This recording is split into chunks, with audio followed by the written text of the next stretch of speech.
female bongos are the horns they have. They're also known as the ghosts of the forest because of how that they're seen.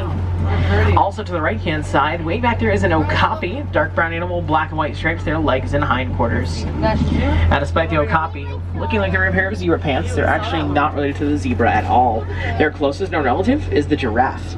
The okapi have a long purplish-black prehensile tongue, just like the giraffe, which grows around 16 to 18 inches long. I actually think that they were real, even though they very much are. They look pretty much exactly like that. Coming up to our right-hand side is a saddle-billed stork, that tall black and white bird. They get the name from the yellow piece in the top of their bills because it looks a little bit like a saddle. They are around 5 feet tall, with wings around 9 feet long. To the left-hand side, too, hanging up in the shade, is a black rhinoceros. And they are one of 5 different species of rhino, and the smaller of the 2 that live out here in Africa. They grow around 2,600 pounds fully grown, so the word small is relative. Now, black rhinos also have a prehensile, triangular-shaped upper lip.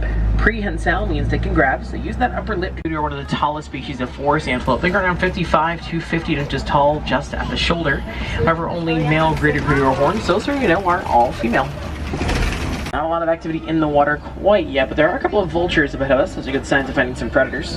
Vultures are a scavenger. They work kind of clean up crew. Take care of windows of predators' meals. Helps cut any sort of parasites, bacterial infections might rampant because of those rains. I mentioned looking for shadows though, because hippos actually spend around 16 to 18 hours a day inside the water. They normally only come water at nighttime, or to clear out, like late afternoons, early mornings to graze their banks, or to take a nap. I can see a few of them out here by this island, as well as some pink-backed pelicans there. A couple on the center island, a few of them will swing around. Those larger white, almost light gray birds with long yellow beaks. She's trying to say. The pink-backed pelicans get their name from their mating season. Their backs will flush the bright pink color after they preen them. The pelican is also one of the oldest genus of birds, dating around 40 million years ago, almost towards the age of the dinosaurs. I can see that despite them looking at it though, hippos actually don't have a lot of fat in their bodies, mostly with muscles. They sink to the bottom easier than they float to the top. That one's walking along down the route of the riverbanks there. That's simply how they get around. And when they want to though, they can actually reach speeds around 30 miles per hour just by running. But that doesn't mean the hippos can't swim. They're actually fantastic themselves. Like any other reptile, they are cold-blooded. The Nile crocodiles could be well over 500 pounds, over 11 feet in length, and swim at speeds around 22 miles per hour. Which may not sound very fast, but when you put it in perspective though, it definitely indents them. Look like pointy puzzle pieces. Now we are going to come to an animal den on the left-hand side here though, usually a good place to find some predators. It looks like there's some African wild dogs out there, also called African painted dogs, named after the painted patchwork-like coats they have, which are unique to each individual animal. There's the most successful pack hunters in all of Africa. 4 to 5 times they're successfully chase after their prey. Because of incredible teamwork and their stamina, they'll chase me down until they drop from exhaustion or catch them. The African painted dogs are also not related to hyenas. They're not even part of the same family of animals. Hyenas are part of the Hyaenidae family, whereas painted dogs are considered canines. More closer to house pets and foxes, they are hyenas, technically an offshoot of the wolf family, whereas the hyena are more closer to the mongoose than they are to dogs. Great look at more of those giraffe back there to the left-hand side too, including a baby giraffe out there, that much smaller one off in the distance. When they're first born, giraffe are around 6 feet tall. They only keep on growing from there. The tallest one out here is right around 16 feet tall. You've got a hard time figuring out how tall that is. Take a lot of the trees out here, and notice that all leaves cut off right around the same height. That's right around that 16-foot mark. Another Patterson's eland crossing the road up ahead of us here. The Patterson's eland is the second tallest species of antelope in the world. They grow around 6 to 8 feet tall just at the shoulder. They're only dwarfed in their size by their cousins, the giant eland, who grow around 9 to 10 feet tall at the shoulder. The Patterson's eland also have a 6 to 8 foot vertical leap, so they can jump just as tall as they are during their stripes. Just like different types of giraffe have different spots. The Hartman's mountain zebras, their black stripes don't continue with the belly, so a plain white belly. Also a couple of light brown markings tops their heads around their noses. And they're also the only type of zebra that grows a dewlap. A dewlap is basically a big pocket full of blood vessels, which will help them to regulate the temperature during hot days like today.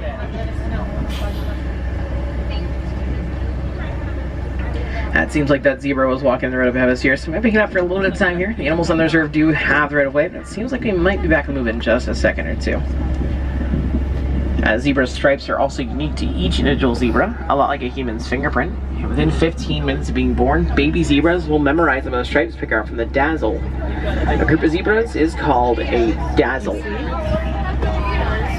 Now, a lot of people also ask if zebras are white with black stripes or black with white stripes, and today I can actually answer the age-old question. The answer is yes. We're not 100% sure. If you're just able to hair off a zebra, you notice that their stripes will continue all the way down to their skin.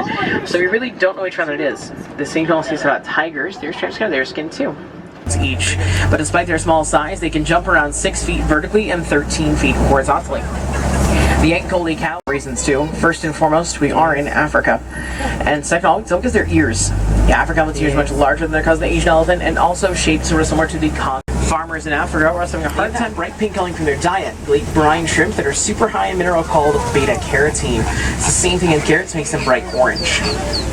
Flamingos are also filter feeders. They stick their heads entirely into the water upside down, then opening flows their beaks repeatedly.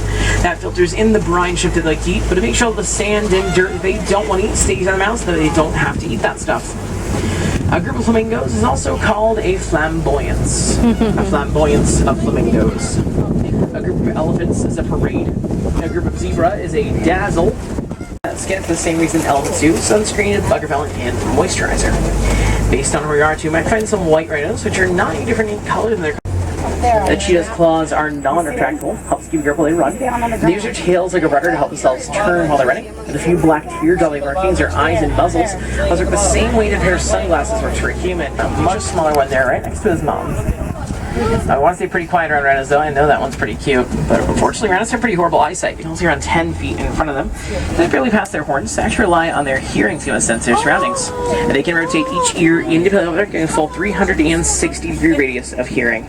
That one to the right-hand side there is the middle child of the 3 out here on the reserve. He's only around 9 months old. He has a younger sister who's around 7 months old, and an older brother who's about 1 year and 8 months. 40 miles per hour when they want to. And they actually also don't use wings flap and fly, which means king. Another rhino off to the right-hand side here too.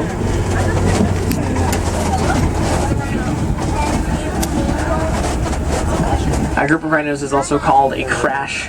A crash. Unfortunately, my friends, we are going to start becoming off the reserve and start heading back towards the village of Harambe, which means that the safari is going to be coming to an end. But while you're still a bit of a captive audience, let's talk a little bit more about conservation.